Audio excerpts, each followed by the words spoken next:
क्या आपने कभी सोचा है कि एक ऐसा व्यक्ति जिसके दोनों गुर्दे यानी किडनी पूरी तरह खराब हो चुकी हों, जो हर दूसरे दिन डायलिसिस पर रहता हो, वो इंसान बिना थके रोजाना कई घंटों तक हजारों लोगों को जीवन जीने की कला और ईश्वर की भक्ति कैसे सिखा सकता है? आखिर वो कौन सी शक्ति है जो प्रेमानंद जी महाराज को इतनी विषम परिस्थितियों में भी शांत, प्रसन्न और ऊर्जावान बनाए रखती है? दोस्तों, आज की इस वीडियो में हम प्रेमानंद जी महाराज की जीवन यात्रा के बारे में जानेंगे, जिन्होंने भौतिक संसार के सुखों को ठोकर मार दी और अपनी सांस सांस राधा नाम के चरणों में समर्पित कर दी। उनके जीवन को देखकर गालिब की एक बात याद आती है कि हाथों की लकीरों पर मत जा। ए गालिब, नसीब उनके भी होते हैं जिनके हाथ नहीं होते। और महाराज जी के संदर्भ में कहें तो शरीर भले ही जर्जर हो जाए, लेकिन जिसकी आत्मा परमात्मा से जुड़ी है, उसे कोई रोग नहीं डिगा सकता। उत्तर प्रदेश के कानपुर जिले का सरसौल ब्लॉक और उसमें बसा एक छोटा सा शांत और साधारण गांव अखरी। इसी गांव में एक सात्विक, मर्यादित और अत्यंत पवित्र ब्राह्मण परिवार में एक बालक ने जन्म लिया, जिसका नाम रखा गया अनिरुद्ध कुमार पांडे। उस समय किसी ने नहीं सोचा था कि यह बालक आगे चलकर संसार को ये सिखाएगा कि असली सुख शरीर में नहीं, समर्पण में होता है। जिस घर में उनका जन्म हुआ, वो केवल ईंट पत्थर का मकान नहीं था, वो एक चलता फिरता सत्संग था। उनके दादाजी स्वयं एक सन्यासी थे। पिता श्री शंभू पांडे एक गंभीर साधक प्रवृत्ति के व्यक्ति थे, जिन्होंने आगे चलकर स्वयं संन्यास स्वीकार किया। माता श्रीमती रमा देवी, जिनके लिए संतों की सेवा ही सबसे बड़ा धर्म था। संत सेवा, नाम स्मरण और शुद्ध आचरण उस घर की दिनचर्या थी। घर का वातावरण इतना सात्विक था कि जैसे जैसे अनिरुद्ध बड़े होते गए, उनके भीतर छिपी आध्यात्मिक चिंगारी धीरे धीरे ज्वाला बनती गई। उनके बड़े भाई नियमित रूप से श्रीमद्भागवत का पाठ करते थे। पूरा परिवार उसे श्रद्धा से सुनता था। उन कथाओं में कृष्ण की लीलाएं थीं, संसार की नश्वरता थी और भक्ति का रस था। वही रस जो धीरे धीरे बालक अनिरुद्ध के हृदय में उतरने लगा। कहते हैं, ना होनहार बिरवान के होत चीखने पात, अनिरुद्ध भी बचपन से ही अलग थे। जहां दूसरे बच्चे खेलकूद में मग्न रहते, वहां वो चुपचाप बैठकर आरती सुनते, मंत्र जपते और भगवान की तस्वीरों को निहारते रहते। बहुत छोटी उम्र में ही उन्होंने विभिन्न चालीसाओं का पाठ करना शुरू कर दिया था। जब वे 5वीं कक्षा में पढ़ते थे, तभी उनके हाथ गीता प्रेस गोरखपुर से प्रकाशित श्री सुखसागर लगी। ये कोई साधारण पुस्तक नहीं थी। ये पुस्तक उनके जीवन की दिशा बदलने वाली थी। उसे पढ़ते पढ़ते उनके मन में प्रश्न उठने लगे। प्रश्न ऐसे नहीं जो कोई बच्चा आमतौर पर पूछता है, बल्कि ऐसे प्रश्न जो किसी तपस्वी के भीतर उठते हैं। वे सोचने लगे, क्या माता पिता का प्रेम सदा के लिए है? अगर एक दिन ये भी छूट जाना है, तो फिर मैं इस संसार में किसके लिए जी रहा हूं? ये पढ़ाई, ये नौकरी, ये धन, क्या ये मुझे वो शांति दे पाएगा जो कभी खत्म ना हो? इन सवालों ने उन्हें भीतर से हिला दिया। वे अपनी माँ से पूछते, माँ, क्या सब कुछ एक दिन खत्म हो जाता है? माँ उन्हें समझाने की कोशिश करती, लेकिन बालक अनिरुद्ध का मन अब साधारण उत्तरों से संतुष्ट होने वाला नहीं था। उन्होंने सत्य को खुद खोजना तय कर लिया था। इसी खोज में उन्होंने निरंतर जाप शुरू किया। श्री राम जय जय राम, श्री कृष्ण गोविंद हरे मुरारी। ये जाप उनके लिए केवल मंत्र नहीं था, ये उनके प्रश्नों का सहारा था। 9वीं कक्षा तक पहुंचते पहुंचते उनके भीतर का वैराग्य पूर्ण रूप ले चुका था। उन्होंने तय कर लिया था कि उन्हें सांसारिक जीवन नहीं चाहिए। यह कोई भावुक निर्णय नहीं था, यह वर्षों की भीतर चलती साधना का परिणाम था। उन्होंने अपनी माँ को अपने निर्णय के बारे में बताया। किसी माँ के लिए ये कितना कठिन होता है, ये सोचकर ही हृदय कांप उठता है। लेकिन शायद माँ भी समझ चुकी थी कि ये बालक अब उनका नहीं, प्रभु का है। और फिर आई वो रात, अंधेरी, शांत, निस्तब्ध। घड़ी में सुबह के ठीक 3 बजे। पूरा गांव सो रहा था, लेकिन एक 13 वर्ष का बालक जाग रहा था, सत्य की तलाश में। कोई सामान नहीं, कोई योजना नहीं, बस प्रभु पर अटूट विश्वास। वह घर की दहलीज पार कर गया। उसी क्षण अनिरुद्ध कुमार पांडे संसार के लिए पीछे छूट गए और एक साधक का जन्म हुआ। घर छोड़ने के बाद उन्होंने नैष्ठिक ब्रह्मचर्य की दीक्षा ली। उनका नाम रखा गया आनंद स्वरूप ब्रह्मचारी। यह केवल नाम परिवर्तन नहीं था, यह जीवन का पूर्ण समर्पण था। बाद में जब उन्होंने महावाक्य के साथ संन्यास स्वीकार किया, तो वे कहलाए स्वामी आनंदाश्रम। उनका जीवन कठोर नियमों में बंधा था, लेकिन वो बंधन नहीं, मुक्ति का मार्ग था। उन्होंने आकाश वृत्ति को अपनाया, यानी अपने लिए कुछ भी अर्जित नहीं करना, जो प्रभु बिना मांगे दे दें वही स्वीकार करना। न धन की चिंता, न भोजन की, न वस्त्रों की। उनका अधिकांश जीवन गंगा के तटों पर बीता। हरिद्वार से लेकर वाराणसी के घाट, विशेषकर 80 घाट उनकी साधना के साक्षी बने। उन्होंने कभी किसी आश्रम का पदानुक्रम स्वीकार नहीं किया। वे स्वतंत्र थे, केवल ईश्वर के अधीन। कड़ाके की ठंड हो, बारिश हो या तपती धूप, वे दिन में 3 बार गंगा स्नान करते थे। कई कई दिन उपवास में बीत जाते। शरीर ठंड से कांपता, लेकिन चित्त ब्रह्माकार वृत्ति में लीन रहता। उनका हर क्षण ध्यान में था, हर श्वास साधना थी। महाराज जी स्वयं कहते हैं कि उस समय वे भगवान शिव के अनन्य भक्त थे। शिव, जो वैराग्य, ज्ञान और करुणा की पराकाष्ठा हैं। उन्होंने शिव की शिक्षाओं को जिया। उन्होंने कभी मौसम, भोजन या वस्त्र की परवाह नहीं की। गंगा उनके लिए केवल नदी नहीं थी, वो उनकी दूसरी माँ बन चुकी थी। और कहते हैं कि इसी कठोर तप से प्रसन्न होकर भगवान शिव की विशेष कृपा उन्हें प्राप्त हुई। लेकिन प्रभु की योजना यहीं समाप्त नहीं होती। शिव की कृपा के बाद भी उनकी खोज अधूरी थी। उनका हृदय किसी और रस की ओर खींच रहा था, ऐसा रस जो ज्ञान से परे प्रेम से भरा हुआ था। शिव की कृपा मिल चुकी थी, तपस्या की कठोर अग्नि से शरीर और मन दोनों तप चुके थे, लेकिन फिर भी उनके भीतर कहीं एक सूक्ष्म सी प्यास बाकी थी। ये प्यास ज्ञान की नहीं थी, ये प्यास प्रेम की थी। यह वही अवस्था होती है जहां साधक को ये समझ आने लगता है कि केवल निर्गुण ब्रह्म का साक्षात्कार ही जीवन की अंतिम मंजिल नहीं है, बल्कि सगुण साकार में डूब जाना, स्वयं को किसी के चरणों में पूरी तरह खो देना भी उतना ही आवश्यक है। महाराज जी बाद में कई बार कहते हैं कि ज्ञान आत्मा को ऊंचा उठाता है, लेकिन प्रेम आत्मा को पिघला देता है। और जब आत्मा पिघलती है, तभी ईश्वर उसे अपने हृदय से लगा लेते हैं। काशी में एक दिन वे गंगा तट के पास एक पेड़ के नीचे ध्यान में बैठे थे। वातावरण शांत था, गंगा की लहरें अपने ही संगीत में बह रही थीं और महाराज जी की चेतना भीतर की गहराइयों में उतर रही थी। तभी बिना किसी कारण, बिना किसी पूर्व विचार के उनके मन में एक नाम उभरा, वृंदावन। ये कोई साधारण विचार नहीं था, ये भीतर से उठी एक पुकार थी। उन्होंने स्वयं बाद में स्वीकार किया कि उस क्षण उन्हें समझ नहीं आया कि यह आकर्षण क्यों है, लेकिन इतना स्पष्ट था कि यह आकर्षण उनकी इच्छा से नहीं, किसी और की कृपा से था। यही वो क्षण था जब शिव भक्ति से राधा कृष्ण भक्ति की यात्रा का बीज उनके हृदय में बोया गया। इसी समय एक संत का संग उन्हें प्राप्त हुआ।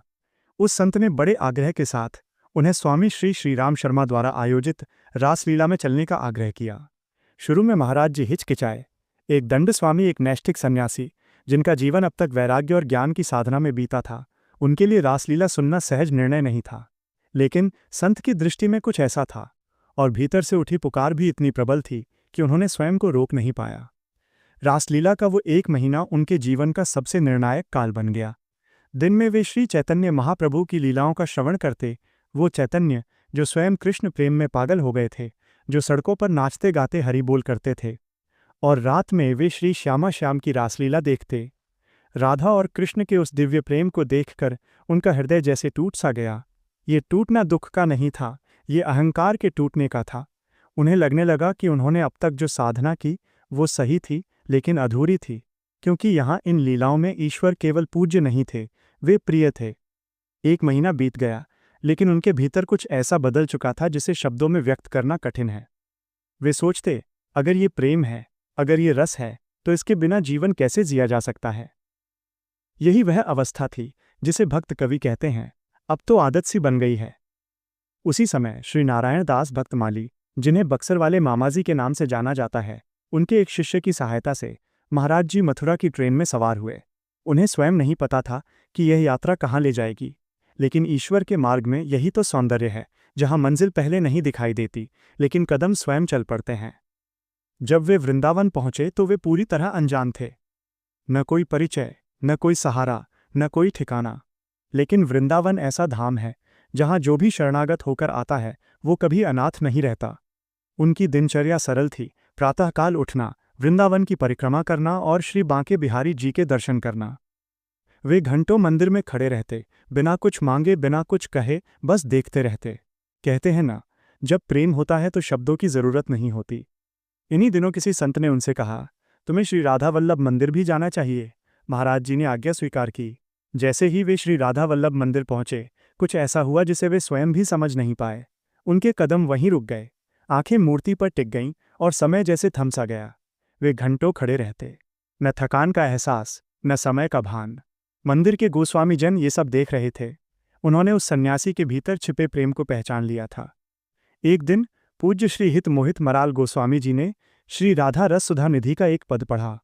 महाराज जी संस्कृत में निपुण थे, शास्त्रों के ज्ञाता थे, लेकिन उस पद का रस, उसका भाव उनकी समझ से परे था। ये उनके लिए एक बड़ा झटका था। उन्हें पहली बार लगा कि ज्ञान यहाँ हार गया है।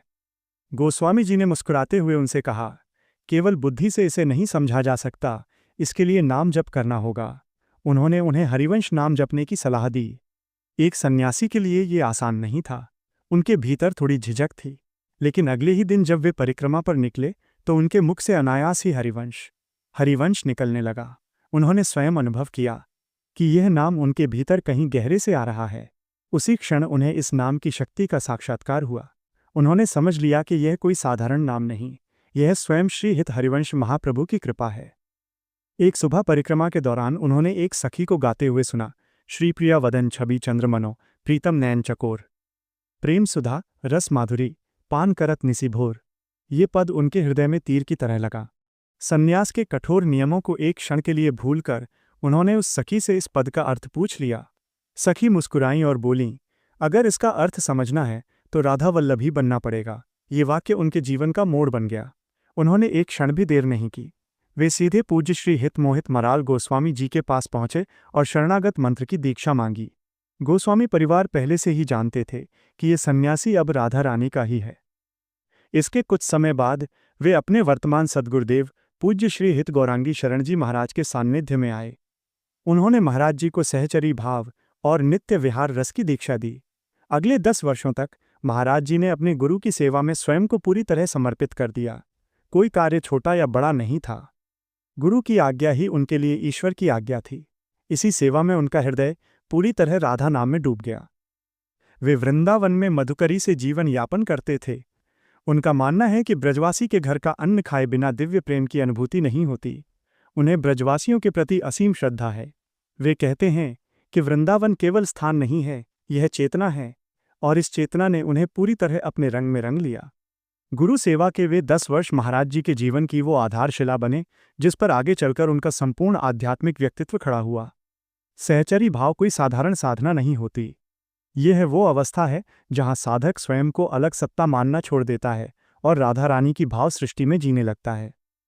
महाराज जी के लिए ये कोई कल्पना नहीं थी, ये उनकी प्रत्यक्ष अनुभूति बनती चली गई।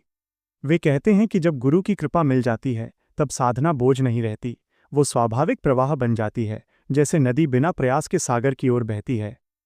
वृंदावन में उनका जीवन अत्यंत सादा था। न कोई स्थायी कुटिया, न संग्रह की प्रवृत्ति। जो मिला वही पर्याप्त, जो नहीं मिला उसकी कोई शिकायत नहीं। मधुकरी करते हुए वे ब्रज की गलियों में जाते, ब्रजवासियों से अत्यंत विनम्रता से थोड़ा सा अन्न ग्रहण करते और उसे राधा रानी का प्रसाद मानकर स्वीकार करते। वे कहते हैं कि ब्रजवासी केवल लोग नहीं हैं, वे स्वयं श्री राधा की करुणा के विस्तार हैं। उनके घर का एक कण अन्न भी साधक के जीवन को बदल सकता है। यही कारण है कि महाराज जी आज भी ब्रजवासियों के प्रति विशेष श्रद्धा रखते हैं और उनके बिना भक्ति की पूर्णता को असंभव मानते हैं। समय बीतता गया, लेकिन शरीर की परीक्षा अब शुरू होने वाली थी। धीरे धीरे उनके शरीर में रोग ने दस्तक दी। प्रारंभ में सामान्य कमजोरी लगी, फिर पता चला कि उन्हें पॉलिसिस्टिक किडनी डिजीज है। यह रोग धीरे धीरे दोनों किडनियों को निष्क्रिय कर देता है। किसी सामान्य व्यक्ति के लिए यह समाचार जीवन को तोड़ देने वाला होता है, लेकिन महाराज जी ने इसे भी राधा रानी की कृपा माना। वे कहते हैं कि जब प्रभु शरीर को कष्ट देते हैं तो वह हमें शरीर से ऊपर उठाने के लिए देते हैं। उनका ये दृष्टिकोण साधारण नहीं था, यह वर्षों की साधना का फल था। जैसे जैसे रोग बढ़ा, उन्हें नियमित डायलिसिस पर जाना पड़ा। हर दूसरे दिन घंटों मशीन से जुड़े रहना, शरीर से रक्त का बाहर जाना और फिर वापस आना, ये प्रक्रिया स्वयं में अत्यंत पीड़ादायक होती है। लेकिन महाराज जी ने कभी इसे अपनी साधना में बाधा नहीं बनने दिया। डायलिसिस के दौरान भी उनका मन नाम जप में लगा रहता। वे कहते हैं कि शरीर की पीड़ा तब भारी लगती है जब मन खाली होता है। अगर मन नाम से भरा हो तो पीड़ा भी सेवा बन जाती है। यही वह समय था जब लोग बड़ी संख्या में उनके पास आने लगे। किसी को बीमारी से राहत चाहिए थी, किसी को मानसिक शांति, किसी को जीवन की दिशा। महाराज जी किसी को चमत्कार का लालच नहीं देते थे। वे साफ कहते थे, मैं कोई चमत्कारी बाबा नहीं हूं। चमत्कार चाहिए तो नाम जपो, वही सबसे बड़ा चमत्कार है। उनकी वाणी में कोई बनावट नहीं थी। वे वही कहते थे जो स्वयं जी रहे थे। शायद इसी कारण उनकी बात सीधे हृदय में उतर जाती थी। महाराज जी की दिनचर्या आज भी कठोर है। वे रात के लगभग 2 बजे उठ जाते हैं। शरीर कमजोर है, लेकिन संकल्प अडिग। वे पदयात्रा करते हैं ताकि भक्तों को दर्शन मिल सकें। उनके चेहरे पर थकान नहीं, बल्कि एक अलग ही तेज दिखाई देता है। लोग आश्चर्य करते हैं कि इतनी गंभीर बीमारी के बावजूद वे कैसे मुस्कुराते रहते हैं। महाराज जी स्वयं कहते हैं, जिस दिन मैं अपने शरीर को मैं मान लूंगा, उस दिन दुख होगा। अभी तो ये राधा रानी की अमानत है। उनके प्रवचनों की सबसे बड़ी विशेषता उनकी सरलता है। न भारी शास्त्रीय भाषा, न डराने वाले उपदेश। वे बहुत सीधे शब्दों में कहते हैं, चिंता मत करो, चिंतन करो। वे युवाओं से कहते हैं कि जीवन में असफलता कोई अंत नहीं है। अगर नाम का सहारा है तो हर गिरावट एक नई शुरुआत बन सकती है। वे गृहस्थों को सिखाते हैं कि घर छोड़ना जरूरी नहीं, अहंकार छोड़ना जरूरी है। और सन्यासियों से कहते हैं कि अगर मन में प्रेम नहीं तो वेश बदलने से कुछ नहीं होता। आज उनके दर्शन के लिए बड़े बड़े उद्योगपति, नेता, कलाकार और सामान्य लोग सभी एक ही पंक्ति में खड़े दिखाई देते हैं। महाराज जी के लिए न कोई बड़ा है न छोटा, वे सबको एक ही दृष्टि से देखते हैं। कबीरदास जी की पंक्तियां उनके जीवन पर सटीक बैठती हैं। कबीरा खड़ा बाजार में, मांगे सबकी खैर, न काहू से दोस्ती न काहू से बैर। महाराज जी का जीवन भी यही संदेश देता है, प्रेम करो, भेद मत करो। वे बार बार कहते हैं कि ये शरीर मिट्टी है और एक दिन मिट्टी में मिल जाएगा, इसलिए इसे सजाने में नहीं, साधने में लगाओ। उनकी दोनों किडनियां काम नहीं करती, फिर भी वे कहते हैं कि वे स्वयं को स्वस्थ मानते हैं, क्योंकि उनके अनुसार असली स्वास्थ्य मन की शांति है। वे कहते हैं, अगर मन स्वस्थ है तो शरीर की बीमारी भी साधना बन जाती है। उनका पूरा जीवन इस बात का प्रमाण है कि भक्ति पलायन नहीं है। यह जीवन से भागना नहीं, बल्कि जीवन को सही दृष्टि से जीना है। उन्होंने कभी किसी को अपने जैसा बनने के लिए नहीं कहा। वे बस इतना कहते हैं, अपने भीतर झांको, वहां राधा नाम बैठा है। यही कारण है कि उनके प्रवचन सुनने के बाद लोग स्वयं को हल्का महसूस करते हैं, जैसे वर्षों का बोझ उतर गया हो। आज जब दुनिया तनाव, अवसाद और अकेलेपन से जूझ रही है, प्रेमानंद जी महाराज जैसे संत एक जीवित उत्तर हैं। उनका जीवन बताता है कि सुख परिस्थितियों से नहीं आता, सुख दृष्टि से आता है। अगर दृष्टि राधा नाम में टिक जाए तो हर परिस्थिति प्रसाद बन जाती है। वे स्वयं कहते हैं कि उन्होंने कुछ हासिल नहीं किया, बस खो दिया है, अपना अहंकार, अपनी इच्छाएं, अपना मैं। और बदले में उन्हें वो मिल गया जिसकी कोई कीमत नहीं, शांति। उनकी कथा यहीं समाप्त नहीं होती, क्योंकि ऐसे जीवन मृत्यु से नहीं, प्रभाव से मापे जाते हैं। प्रेमानंद जी महाराज आज भी हर उस व्यक्ति के लिए आशा की किरण है जो टूट चुका है, जो हार मानने की कगार पर है। उनका जीवन धीरे धीरे कानपुर के एक छोटे से गांव से निकलकर लाखों दिलों का सहारा बन गया, और शायद यही उनकी सबसे बड़ी साधना है।